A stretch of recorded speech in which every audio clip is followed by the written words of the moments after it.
everyone, this is Marin, and you're listening to Homeschool Unrefined, the podcast where we keep homeschool simple, real, and fun.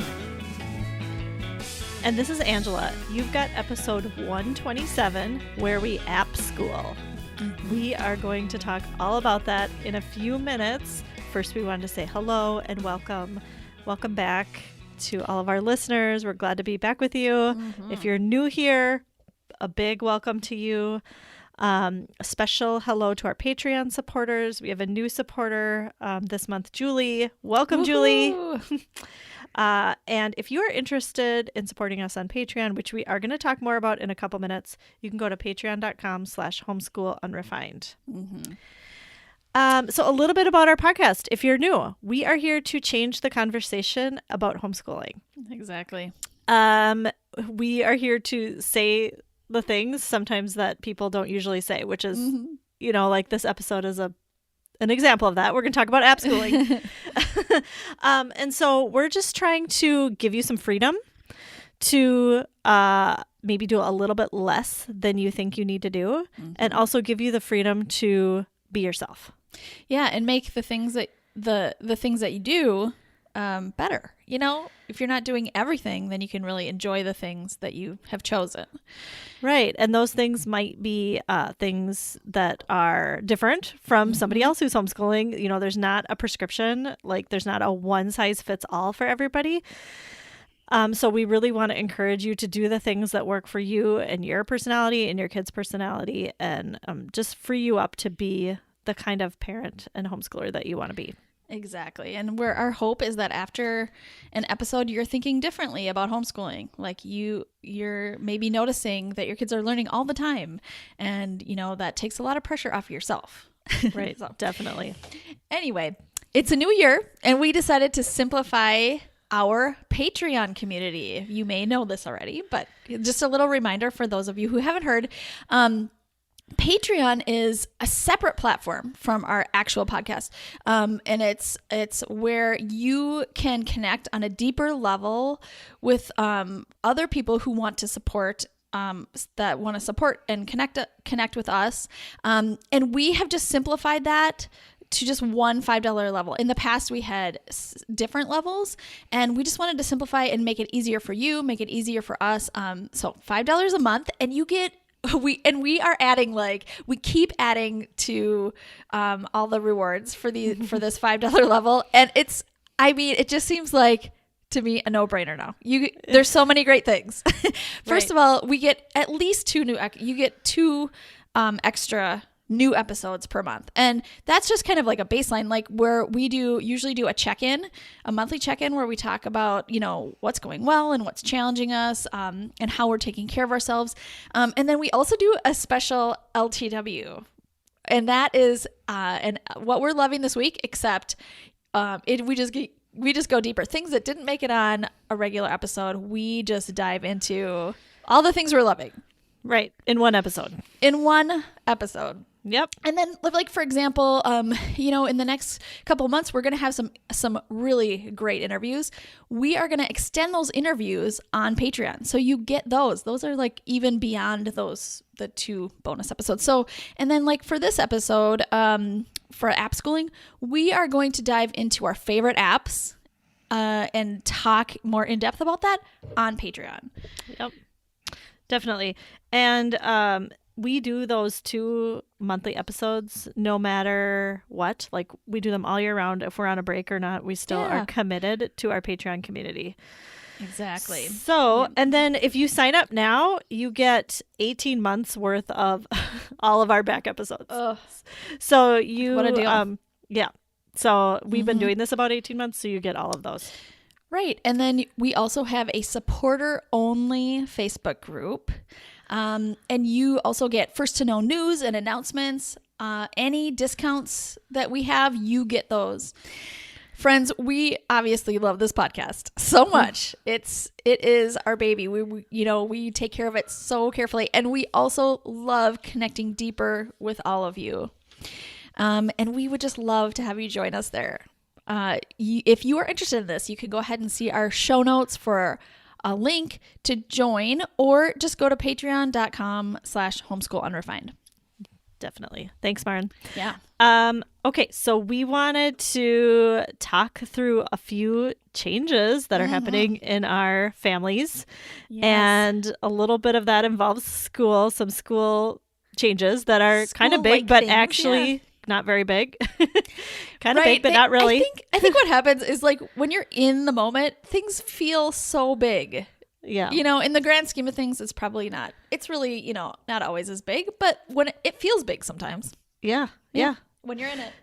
So, do you want to tell us, Maren, about that for your family? What's happening? Sure. So, you know, we have been traveling for the past 5+ months around the United States, and we are actually going to be here in Austin, Texas for a full 5 months. So we've been doing so much traveling, at least monthly, sometimes even less than a month we stay in one place.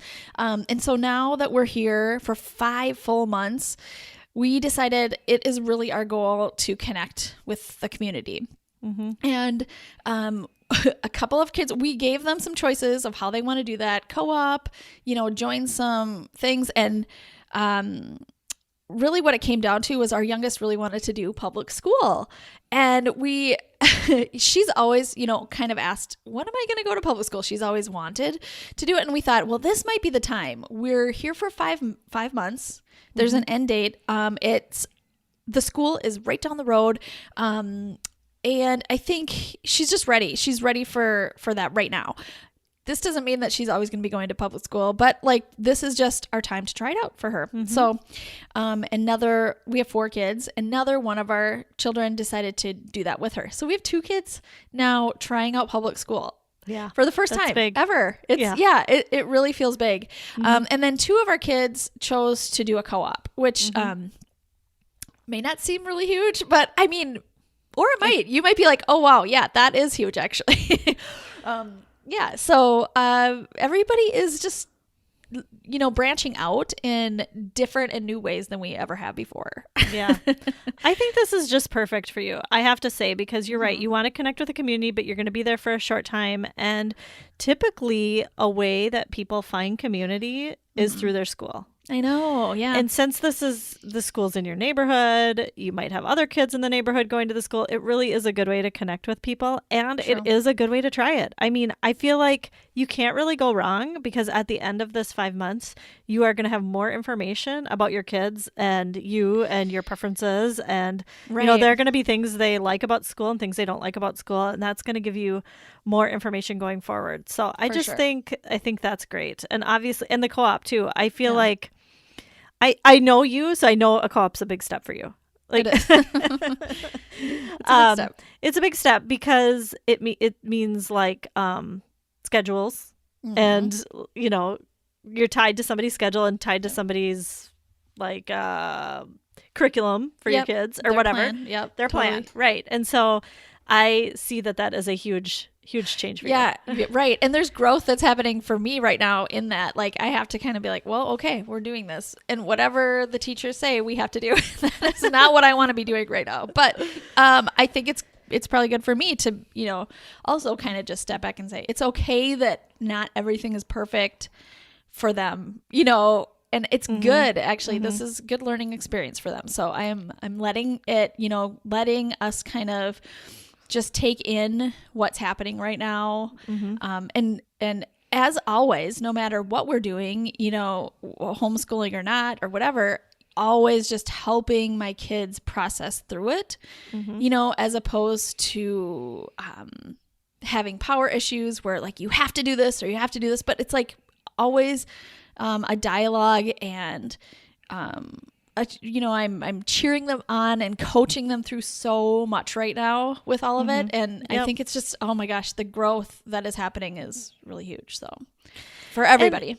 And you know, I feel like, even though you're trying out school, I feel like your kids know that they have a choice and this was their choice. Yep. I feel that way with my oldest who is in public school right now. She's in high school.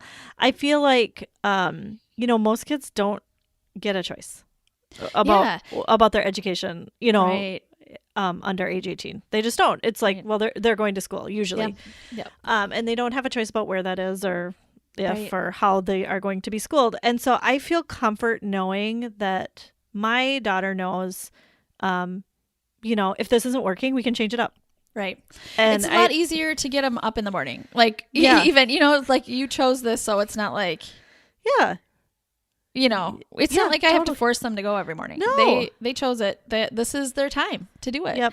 And and I even say, like, remember, you don't have to keep doing this forever. This is we're just trying it out. Yep, and do you like having homework? Do you like getting up early? Do you like making a lunch? Like, how are you feeling about all of these things? Because we can change it as needed. Right. So I think that's great. Yeah. So, and exciting. You too, how about you? So you've had some changes too. Yeah. So I have 3 kids, my oldest is in public high school, and that was a big change for us this year. And so that meant my younger 2, who are, older now. I mean, 13 and 11 are home with me. But my son, who's 11, we just sensed he needs something. He needed a change in some way. One thing about the homeschool community, or the homeschool, I don't know if population of people, is that they're very transient. They're meaning I don't know if that's the right word, transient. They're always changing their mind.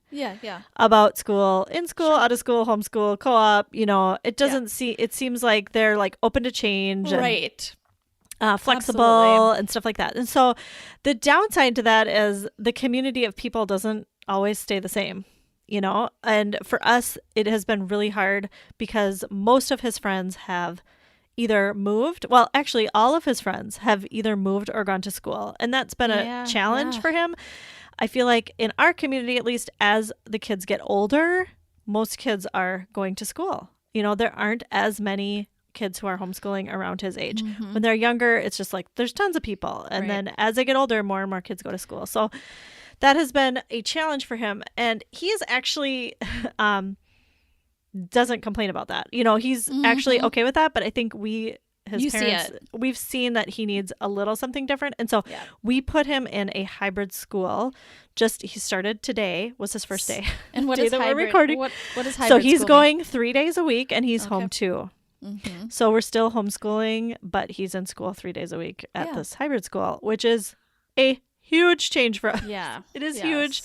I'm I have all the feelings about it. I get it. But also I'm like you, like we're just trying it. We are trying it out. It's going to be 3.5 months long until he's done. So this is the perfect amount of time. It's doable. Yes. We're going to see how it goes. There are going to be things we love about it and things that are hard about it. But I feel comfort knowing, like, because it's a hybrid school, I still feel like I have a lot of control. Like, I'm still the primary educator, and they know that, which I feel really supported in that way. And like we can do things at his own pace, which I really, really appreciate. And so I'm grateful, and I'm anxious and, excited to see where this goes for him. Totally. Yeah. And just like you said to me, this is great because it's just this time and you can decide, and it's an experience. It's an experience. And it's going to give us more information. Exactly. And whenever you have an experience, you learn a lot, and you grow. You can't help but grow and learn through that. Right. So So now that means I have one in full-time school, one in hybrid, and one homeschooling full-time. Yeah. So it's different. A lot of it's changing. schedules. It's a lot of schedules. I was telling you this morning, my oldest goes to the bus stop at 7:20, and then my son went at 8:30, and then my daughter had co-op today at 10:30, and then my dog has dog training. Well, let's not forget about the dog here too. At 1, because schooling. Dog schooling at 1 because I can't bring him on a walk anymore because he pulls so hard. And so all of my children have something different today, and then they all have to be picked up. So yeah, right. Anyway, it's a lot. I've always felt like, and this kind of goes along with our main topic too, I should just say, because it's one of my reasons why we app school. But as soon as you say, well, I cannot be that parent who does this thing, whatever, then it is. you I've always been like, I'm not going to be the parent who just drives around kids and that's their whole life. Well, look at me. Here I am. But anyway. I know. It's easier to say that when they're younger. Right. They get It's kind older of like and before I had kids when I was like, I'm never going to let my kids watch TV until they're a certain age. And then that changed. Yeah. Pretty quickly. Yeah. Okay. Anyway. So today we're talking about app schooling. And we wanted to bring this up because I don't know that I've heard many homeschoolers talk about it. I mean, I hear homeschoolers talk about, well, we tried this app and this app, but let's just be honest. Sometimes what we're doing is app schooling. Like full time. Sometimes. Sometimes. Yeah. Yep. And so we just wanted to talk about why we do it, like why we think it's good. Yes. Why it's the preferred method sometimes, and kind of how we do it, what it looks like. Mm-hmm. Yep, for sure. Yeah, we kind of want to just uncover like what we think a lot of people are actually doing anyway. And, you know, we just want to reveal, like, take away the shame of it and the stigma and the fear that somebody's going to judge you or whatever. Like, let's just be out there and support each other through whatever we are doing. I mean, we're doing what's best for our kids, and we can just be there for each other in that way. For sure. So we don't think you need to feel any shame. We want to take away the shame. The shame that you feel when you let your kid do an app or be on an iPad. And I still feel that too. So I'm not just talking about you. I'm talking about me. We want to take that shame away that you're feeling like, ugh, I should be doing something else, to no, this might actually be the preferred or good thing in this situation. Yes. Yep. Absolutely. Yeah. All right. Okay. So let's start with why we do it. Like, why is this good? Okay. Well, I think for me, sometimes the biggest reason is efficiency. Yeah. You know, sometimes these apps, a lot of times the apps are able to teach something in a quicker way than I would be able to in the traditional way. Yes. Okay. So for example, some math apps that we do, like, you know, and we have a list of them, but some math apps that we do, I think are more efficient and effective, but especially efficient at getting through some of the math problems than I would be if I was sitting down with a pen and paper and my child. Right. Totally. Yeah. And they're like, you know, they say it in an exciting way, or they, you know, they teach it in an exciting way, which is sometimes I don't teach things in an exciting way. Oh yeah, for sure. And then it's not me teaching them. And sometimes it's just like having somebody not besides me teach them is just better. Right. And yeah, I mean, exciting is another reason. It can be exciting. Yeah. It's exciting for kids to you know, not just look at their mom in a book or something. It's exciting for them to have another method, or like sometimes these apps, especially the math ones, will have goals and things that you're trying to badges, points. It's motivating. It's motivating. Yep. It's more motivating for them to do it that way than it would be the traditional way. Right, exactly. And I think a lot of the apps, I mean, the good apps take a lot of time to figure out what is the best way to teach this. This skill, and like the research has been done. So, you know, why shun that? I mean, I think there are a lot of bad apps too, where you want to kind of steer clear of those. But what about the ones that, you know, who have really put in the time and the effort to do those good things? And then another thing that I was thinking of, and I just thought of this as you were speaking, I was thinking, like, technology is really like our kids' language, you know. It's how the world kind of works right now. And so for them, it seems almost maybe even natural to be working on a device, a computer, or, you know, a screen, because it's not like, and I'm not saying that should just be like 24/7, they should be doing this, but like, it's just a really natural way for them to be learning. It's almost, you know, less natural for them to open up a textbook and be like, we have to read this and then answer these 4. That feels weird to them. Yeah, for sure. Yeah, it's more comfortable and natural for them to be. Yeah, it's innate. Yep.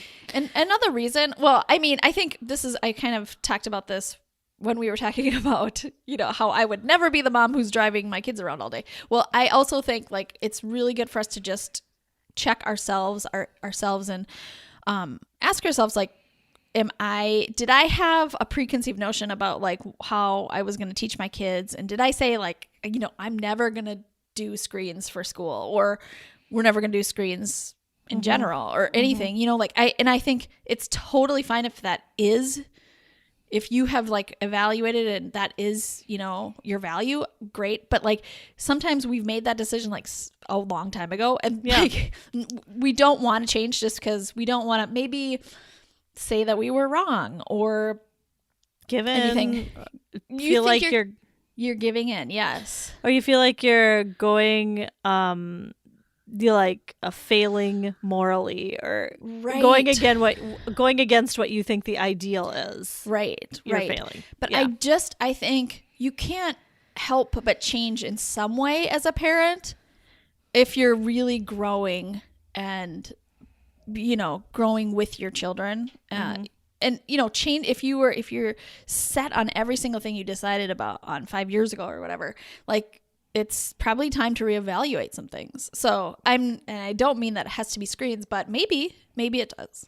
Well, and I think we didn't plan to talk about this, but this just came to my mind too, which is I feel like the hard thing about this is that some screen usage is unhealthy. Some screen usage can be unhealthy. And so I think a lot of times we lump everything into that one category. Yes. And so the problem is it all looks the same. Your child is sitting on the couch with an iPad, and if they're doing something unhealthy or doing something schoolwork or healthy, it looks the same to somebody walking through the room, right? Right. And so you have to be discerning enough to realize that there are different categories or ways that they can use this technology, and not to lump it all as harmful or unhealthy or bad. Right. And that's challenging. I mean, that is challenging. We're all navigating this new territory. It is. Like, we didn't grow up with this, so it is challenging. And we don't have the answers either to all of it. We just don't. There's new stuff all the time. Things are changing all the time. And so it is hard. Yes. But I think I would rather do that work. Right.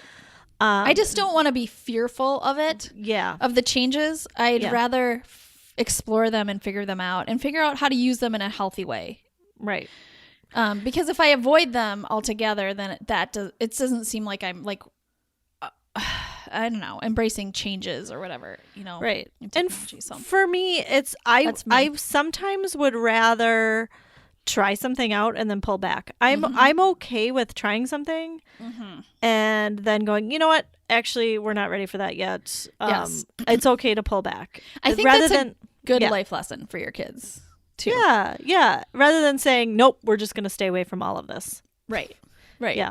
Yeah. And that's great. I think just in life, that's how we kind of approach life too. So, you know what I mean? Yeah. I think it's good for our kids to see that. Yeah. The other obvious reason for me that I do apps, or that I have my kids do apps, is for me, it's a little bit of a downtime and a decompression time for the adults. Yes. I think it can be for the kids too, a little bit, although I know they are working hard when they're doing it. I think it's a chance for a break for me. I mean, I do not want to be the teacher the entire day. Yeah. I don't want to be actively teaching them the entire day. That's not my goal. Yeah. I'm not necessarily best suited for that. And so I think it's good for me to have a little break while they're doing apps. And by break, I don't mean, you know what I mean? I'm not like actually getting a break. I'm doing some other kind of work. Exactly. Around just the house. like, it would be really hard if you had to just interact with your kids all day long. Yeah. You in front telling them things all day. That's a tough relationship. If that's the case, you know what I mean? Right. And it's good for them. Yeah, it's good. Like we said, it's good for them to learn from a different source besides me. Yeah. And I have 4 kids. And it's not my favorite to just spout out knowledge to them. That's not how it's just not my MO. Yeah. So in general, I don't like to do that necessarily. And then I don't know, with 4 kids, it's just so good to have them do it somewhere else. And they get to kind of introvert a little. We all need time away and to not talk with each other, but their brains are ready for, more. Yeah. Right. So it's a Yep. great answer to that, I think. So let's move on to when we do this. Yeah. Maren, when do you typically, and I know there's a lot of different reasons you might Yes. app school, but when is a reason that you app school, or when do you do it? Oh, I know there's so many times. I think, like you said, when I need a break, but kids, if the kids don't need a break, or you know, but also for me, my strength is adventuring, getting out into the world. So we often have things to go see and do. That takes a lot of energy for all of us, And so I feel like app schooling is the thing we can do in between our adventures. Yeah. And so they're still like, I don't want to say learning, because they're learning all the time on our adventures, but they're doing this academic maybe portion on apps sometimes when we have these big adventures that take a lot of energy, and they're still, you know, doing just like moving forward academically a little bit in certain areas with apps on those days when it, you know, nobody has energy to do a lesson together. That is a great example. I love that so much. Anytime you need your kids to work academically, not anytime, but I'm sorry, not academically, independently. Anytime I need my kids to be working independently, Yeah. an app is a good way to do that. Yes. I love, giving them that and then letting them choose when they want to do that throughout the day. Like, so we have periods when we're working together, and then we have periods when they're working individually. And so apps are good for that. Definitely. Oh, so good. How about you, Angela? So I think anytime the day goes off the rails for me. Okay, so like anytime we have doctor's appointments, we have grandma coming. Not actually grandma coming. We don't do work when we have grandma coming. Anytime one kid has something kind of intense going on, and so I can't be there for the other kids. Anytime we're traveling or we're doing something, we're in the car a lot. Apps are a good way to get some academics in and have me be more hands off. For sure. Yeah. Oh, I love that. It's so good. Or I was thinking when you said that, like when someone's sick, I feel like even when a child is sick, they can't even do apps, sometimes just like it's not going to work, but the other kids can do apps. Yeah. The other kids can do apps. Yes.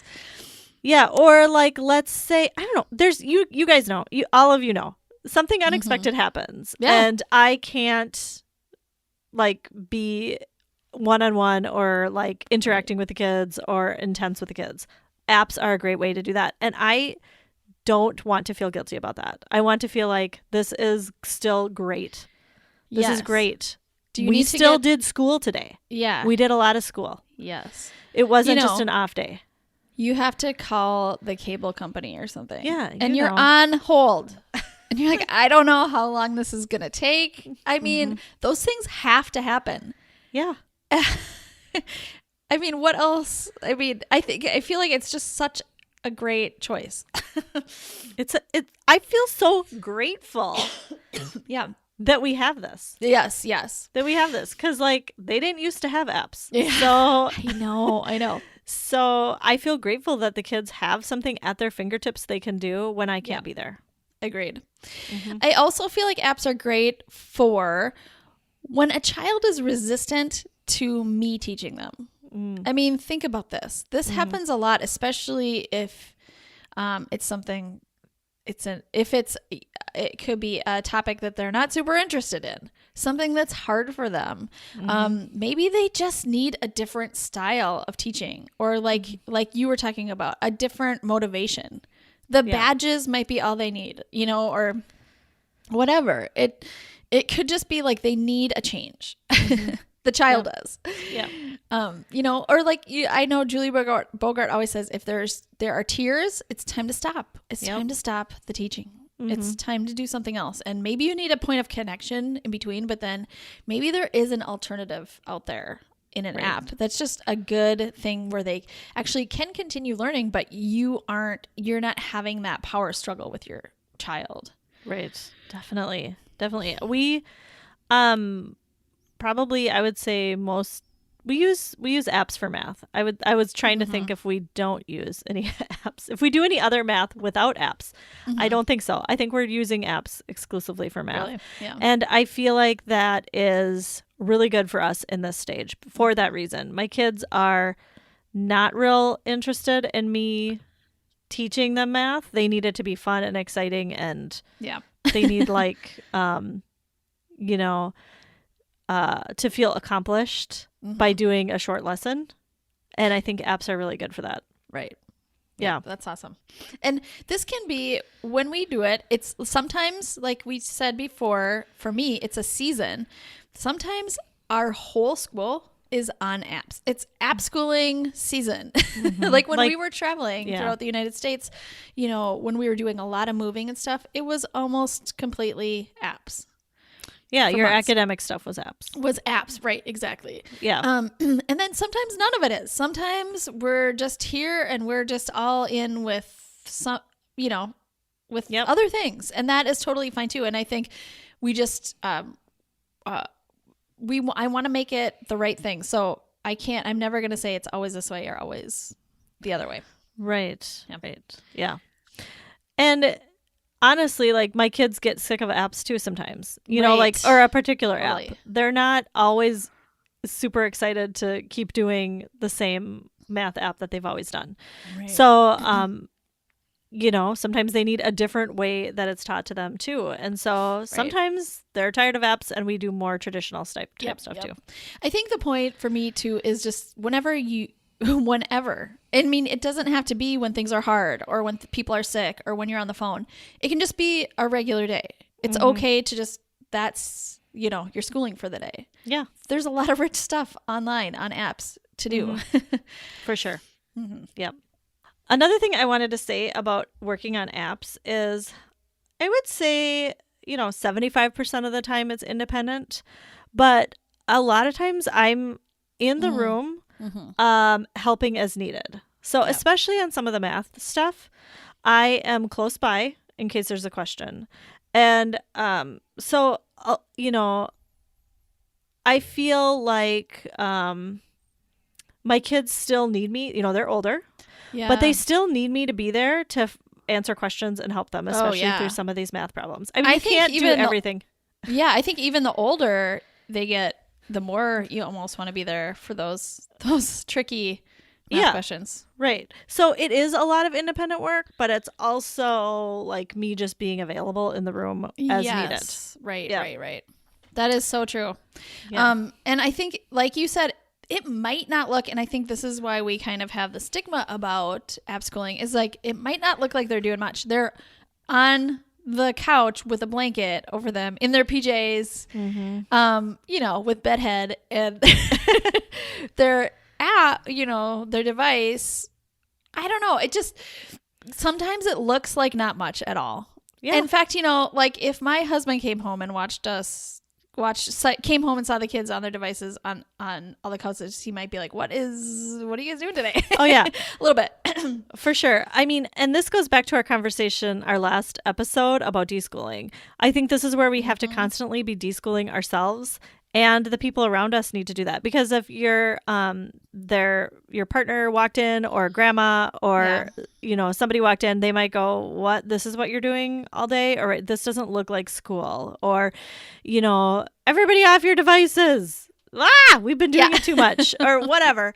Or like, sometimes it might look like, well, they've been on devices all day, so now they can't do anything for fun all day or afterwards, like watching a movie or watching a YouTube channel or something, because they were just on their devices. And I think this is where we need to be constantly checking ourselves and gently reminding the people around us that school looks different than just messing around on an app or something, which I think is good too. I think the messing around is good.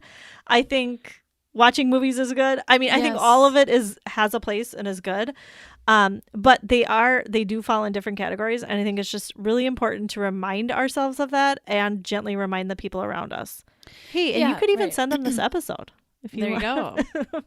Yeah. And this is challenging to me too, because, I think, I tell myself, think about the people who work on their computer all day long. They're on a screen all day long. It just looks different. It's not an app with like a monster doing math or something. It's not an iPad. Or it's maybe not. Yeah. Maybe not. Right. I don't know. Exactly. And it's, it doesn't have like fun graphics or something. So like for some reason, I mean, in our minds, we think that's different, but our kids are working.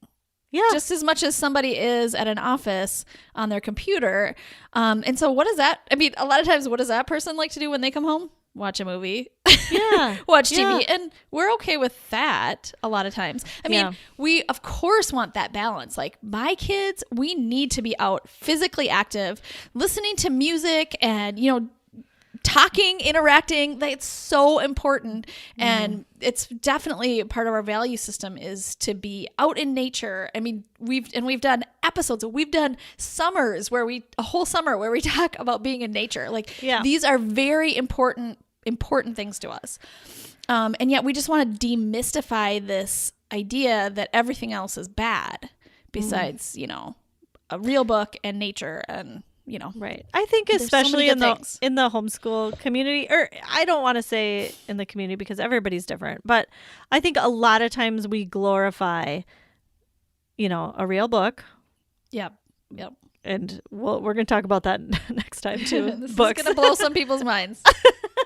But a physical book, and we glorify nature, and I think those things are awesome. I love those things. Yeah. I think fact, those are amazing too. Yeah. Like we really focus on those things. Right. a lot. Right.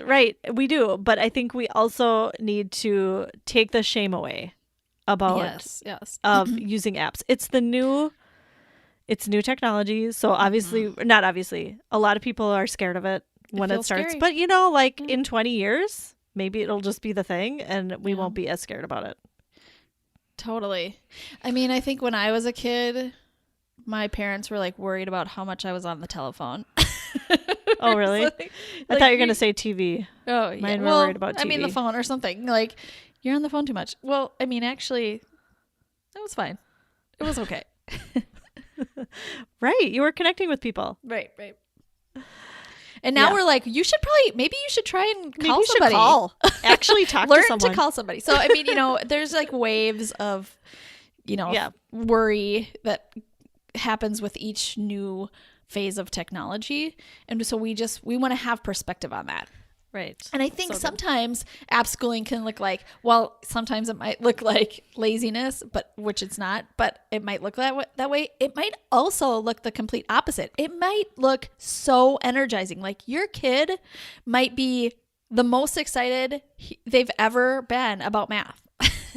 Like they just accomplished something that they never did because, for whatever reason, they weren't motivated or it wasn't the right thing for them outside of, this cool new app. So it might be really exciting for them to learn. Right. So, and that's good. Yeah. That's great. Yeah, that's awesome. Absolutely. It's good to find out what works for your kids. So, So we are going to talk about the apps that we use in Patreon. So if you're interested in that, you can join us over there. And that we'll put that out when this episode drops. So if you're on Patreon, you can look for that. Also, after you listen to this episode, if you are on Instagram, we would love it if you would share in stories or in a post what apps you are using. Tag us. You have to tag us at Homeschool Unrefined, and then we will repost those in our stories. Hopefully, we can get a huge collection of the different apps that everybody's using, and then we can make a highlight in our stories. If you are not on Instagram, we can share these in our Facebook group, Unrefined Homeschoolers, and we will start a thread there. Yes, because seriously, the best way to find the good apps are recommendations from people who've used them. Right. Trusted people who Yes, use them. and that's what I need so bad because there are so many. There are so many when you go to the app store. It's overwhelming. I need the recommendation. So we really want your recommendations. Yes, please. All right, let's move on to loving this week. All right. Marin, what are you loving this week? All right. I'm loving a show that I'm sure you've all heard of. This is nothing new to you, but it was definitely the highlight of my week, and it is Cheer on Netflix. Oh, I'm going to watch that this weekend. I'm so excited for you to be watching it for the first time. I almost want to go back and watch it again. Oh, yeah. It's not that many episodes. I think maybe 8 episodes. It's a real life documentary about a junior college in Texas, which kind of like, since I'm here, it was kind of exciting to watch, about their cheer team. And okay, so number one, I'm not into cheer. Like, were you a cheerleader? No, I was never a Okay. cheerleader. I kind of didn't. I don't want to say I judge cheerleaders, but like I was like, I would never be a cheerleader kind of person. You know what I mean? Okay. I don't feel that way anymore. I just feel like this was so good. I learned the personal stories of so many of the people on the cheer team. The coach, I love and respect. And it's just so interesting because it really is a slice of, culture in a small town in Texas too, which you just get kind of a good feel for that too. Yeah. And I cried at the end. You cried? I cried in the last episode. That's like, I connected so much with these people. That's awesome. Are you watching with your family or just you? No, but I feel like I could. You could. Okay. I know it actually says TVMA. I have to put in my like parental code to watch it because I have a code for the TVMA shows. Okay. And I was trying to figure out why, and I'm not really sure. Okay. Maybe swearing. Probably swearing. Yeah. Okay. Yeah. I was gonna watch it with my kids this weekend. Jeremy's gonna be gone, and I You thought, should. ooh, this is gonna be the perfect experience for all of us. Yes. Really, I just want to watch it. And I was thinking definitely some of my kids would love this show. Okay, that's awesome. sure. I can't wait to watch it. But you have to be okay with language. Okay. Fun fact: I was a cheerleader. You Did were. you know this? I think I don't maybe usually I did tell. know, I don't but tell I forgot. people. Only through 10th grade. Okay. What what sport? Wrestling. Mm. But we didn't sit down. We stood up. Oh, okay. And then, but here's the highlight. So I think it was the summer before my 10th grade year, we went to cheer camp. Oh my gosh. Which is, wow. It was at a college. Yep. And then at the end, they have a competition between all of the, different squads who are there. Wow. And my squad won. And we won a trip to nationals. No way. In Dallas. And here's the thing. We were not that good. We were not that good.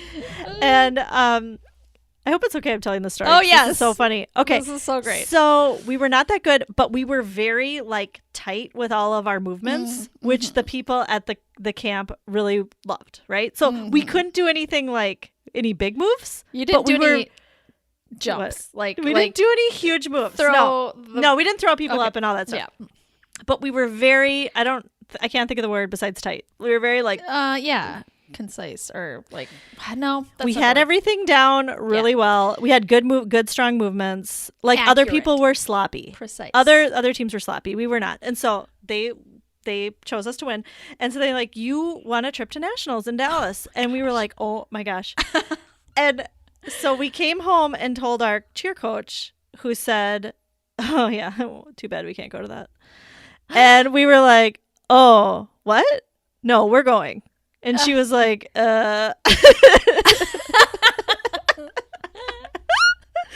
She wasn't on board. She was not too supportive. Oh no. And so, that's so sad. The group of us got together and we raised money. And we got my parents to drive us to Dallas in our 15-passenger van. Wow. And we made our own routine and like got up early and went to school and practiced it for a long time. And then we went to Dallas for the nationals. I don't know what kind of nationals this was, but so like, Everybody else was like, I mean, we were probably the worst there. I mean, I don't know, but I'm betting we were the worst there. I mean, they were throwing people up and all this, and we were so embarrassed. And we like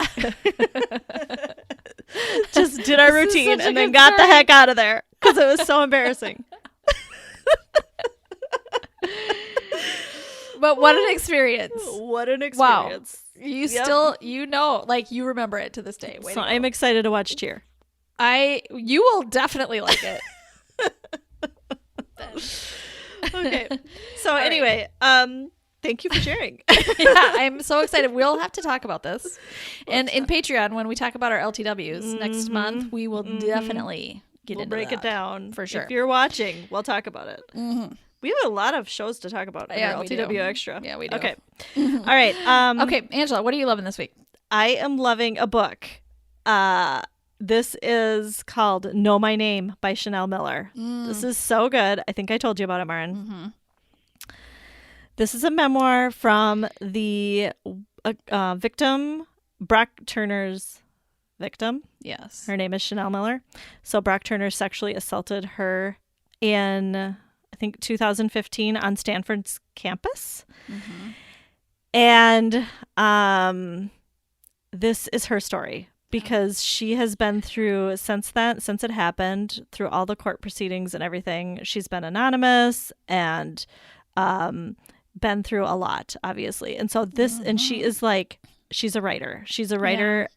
That's her craft. She's really good at it. So for her to be able to tell this story is just, it's very well written.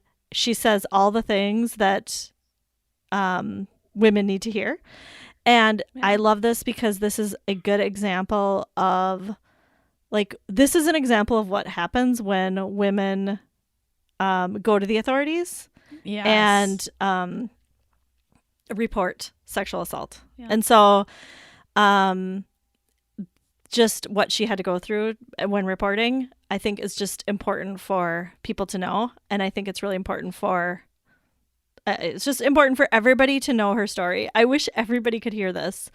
And so I just feel grateful for her that she's willing to come forward and write her story out.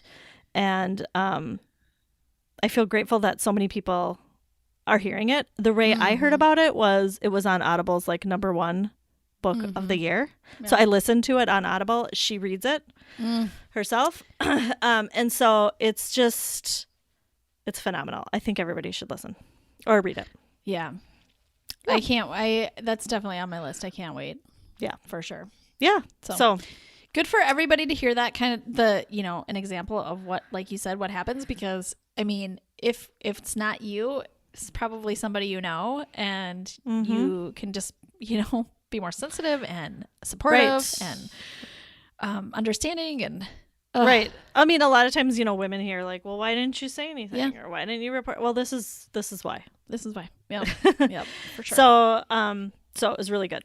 Good. All right. Thank you everybody for listening. You can find us on social media. We're on Instagram and Facebook at Homeschool Unrefined, or our website, homeschoolunrefined.com, where you can find links and show notes. And we will see you next time. Thanks for listening. Homeschool Unrefined is created and produced by Marin Gorse and Angela Sizer. Ethan Miller is our editor, and Amanda Ginn is our VP of all the important things.